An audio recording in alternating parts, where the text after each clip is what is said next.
Game 7 of this year's NBA Finals was one of the worst days in Pacers history. Not only would they go on to lose the game, falling short to the Oklahoma City Thunder, but Tyrese Haliburton would also tear his Achilles, which completely derailed any chance that the Pacers had of truly competing for the 2026 NBA championship. And I'm not going to sit here and pretend like the Pacers are true contenders for next season, but I also feel like they're going to be a lot better than most people think they are. Even without Tyrese Haliburton and Miles Turner, who they lost in free agency, this roster is still extremely well built. From top to bottom, this team is just filled with guys that play the right way and are winning players. I mean, their starting lineup is still extremely good. Andrew Nembhard, Bennedict Mathurin, Aaron Nesmith, Pascal Siakam, and their new starting center Jay Huff, who I personally think is extremely underrated, and I can't wait for NBA fans to see more of him. And then this team's bench is still what I would consider above average, highlighted by guys like TJ McConnell, Ben Shepherd, and Obi Toppin. I mean, everyone saw the absolute show that TJ put on in the playoffs this year.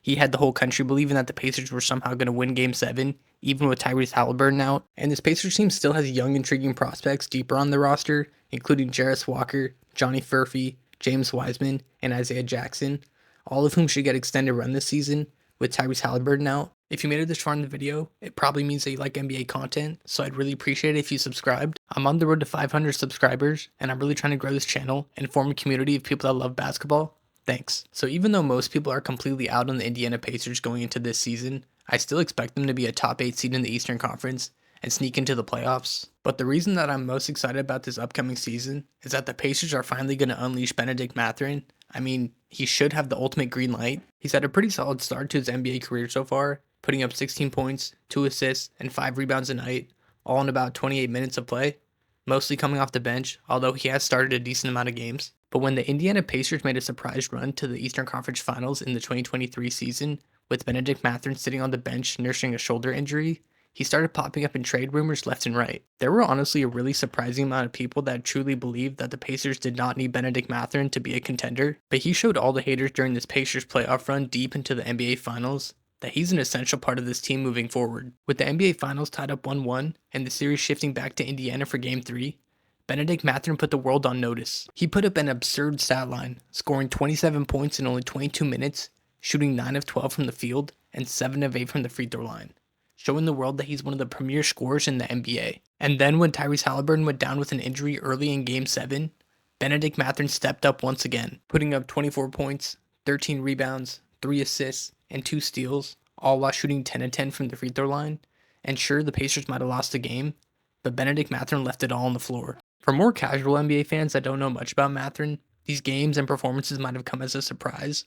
But for anyone that's been following his career for a while, especially since college, this is what we've been waiting for. There's a reason that this guy was a lottery pick. Back in the 2022 NBA draft, the Pacers selected Bennedict Mathurin with the 6th overall pick, falling behind guys that either became NBA stars or good role players, including Paolo Banchero, Chet Holmgren, Jabari Smith, Keegan Murray, and Jaden Ivey. This was one NBA scout's opinion of Mathurin coming out of the combine.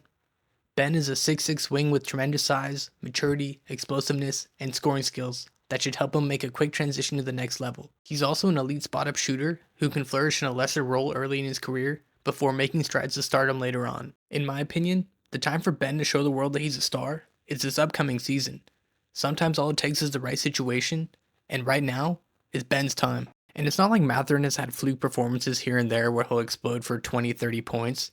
He's been consistent when he gets the right minutes and the opportunity, and most importantly, the green light. In his NBA career, Bennedict Mathurin has played in 56 games where he's attempted 15 or more shots. In those 56 games, he's averaging 23 points, 6 rebounds, and 2 assists a night, all while shooting 40% from 3. Absolutely elite numbers. For reference, Bennedict Mathurin's NBA comp coming out of the draft combine was Jason Richardson, who in his prime put up 23 points, 6 rebounds, and 3 assists, all while shooting 38% from 3, almost identical numbers. But unlike Richardson, who never made an all-star team, I truly believe that Bennedict Mathurin can be a star in this league. With Tyrese Haliburton out the entire season, this Pacers team is desperately going to need some shot creation. Other than Pascal Siakam and Andrew Nembhard, this Pacers team just does not have a lot of guys that can create their own shot. And I wouldn't be surprised at all if Bennedict Mathurin leads the team in shot attempts per game. But honestly, I wouldn't even be mad at that at all.